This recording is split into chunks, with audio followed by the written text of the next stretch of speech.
2020-21 অর্থ বছরে 178টি নদী খনন ও পুনরুদ্ধার প্রকল্প গ্রহণ করে শেখ হাসিনা সরকার। প্রায় 50,000 কোটি টাকার সেই মেঘা প্রকল্প 2025 সালের মধ্যে শেষ করার লক্ষ্য নির্ধারণ করা হয়েছিল। এর মাধ্যমে প্রায় 10,500 কিলোমিটার নৌপথ চলাচলের উপযোগী করার কথা বলা হয়। প্রকল্প বাস্তবায়ন হলে সারা দেশে নৌযোগাযোগ সহজ হবার পাশাপাশি 3টি সমুদ্র বন্দর থেকে নৌপথে দেশের বিভিন্ন স্থানে পণ্য পরিবহন সহজ হওয়ার কথা বলা হয়। এছাড়া ফসল উৎপাদনে সেচ সুবিধা ও মৎস্য সম্পদ বৃদ্ধির আশারবাণীও শোনানো হয়েছিল। বিআইডব্লিউটি-এর এই মেঘা প্রকল্পের পাশাপাশি পানি উন্নয়ন বোর্ডও নদী খননে খরচ করেছে শত শত কোটি টাকা। তবে নদী খননের প্রায় পুরো অর্থই লুটপাট হয়েছে বলে অভিযোগ করছেন শেখ হাসিনা সরকারের সময় নদী রক্ষা কমিশনের চেয়ারম্যান মঞ্জুর আহমেদ চৌধুরী। বাজেট হয়েছে অনেক, খননটা বেশিরভাগ ক্ষেত্রেই খনন ঠিক মতো হয়নি এবং বড় বড় কথা হয়েছে, অনেক বড় বাগাড়ম্বর হয়েছে এবং বহু টাকা সরকারের পানিতে গেছে, জলে গেছে। আপনার যেভাবে ড্রেজিং করার কথা অনেক ক্ষেত্রেই সেইভাবে তারা ড্রেজিং ঠিকমতো করেন না। যেমন নাব্যতার জন্য আড়িয়াল খাল নদীতে ড্রেজিং করা হলো গত কয়েক বছর, 3-4 বছর আগের থেকে। সেইখানে আমরা যা দেখলাম যে এটার হলো কি যে ডিপিএম মেথডে করলো, ডাইরেক্ট পারচেজ মেথড। এটা নেভির একটা প্রতিষ্ঠান আছে, খুলনার শিপইয়ার্ড আছে, শিপইয়ার্ড কাজটা নিল ডাইরেক্টলি, নিয়ে সে সাব কন্ট্রাক্ট করে দিল বঙ্গজ নামে ড্রেজিং কোম্পানির কাছে।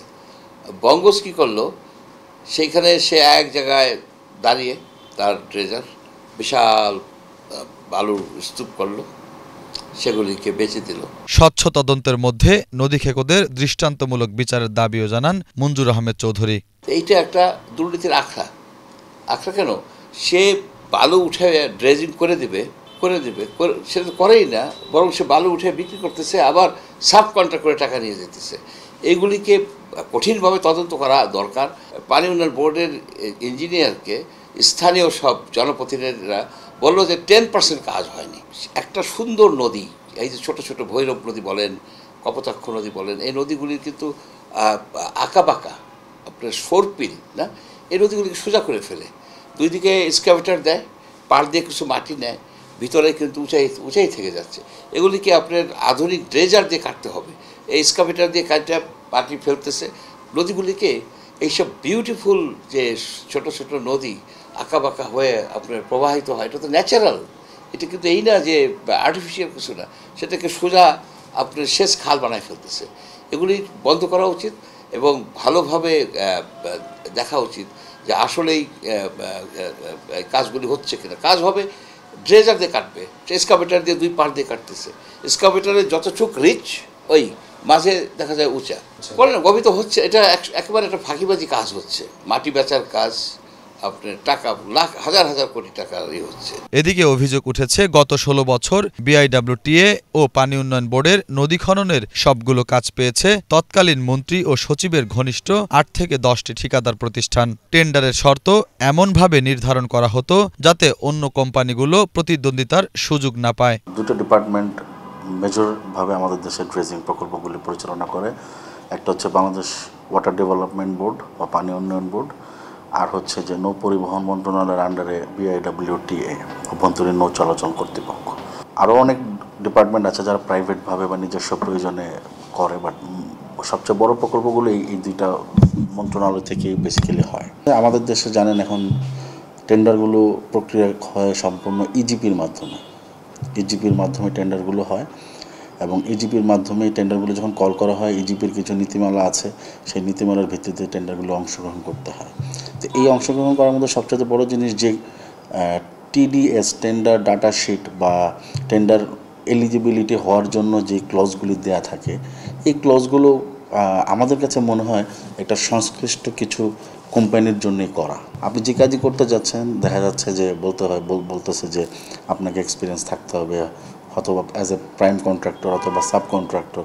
এখন আমি যদি ছোটোখাটো কাজই করতে না, এক্সপিরিয়েন্সটা আসবে কোত্থেকে? তো এখন আপনি ঘুরে ফিরে দেখেন বিগত 10-15 বছর আপনি বিভিন্ন সংশ্লিষ্ট দফতরগুলি খোঁজ নিয়ে দেখেন 8-10টা কোম্পানি সব কাজ পাচ্ছে।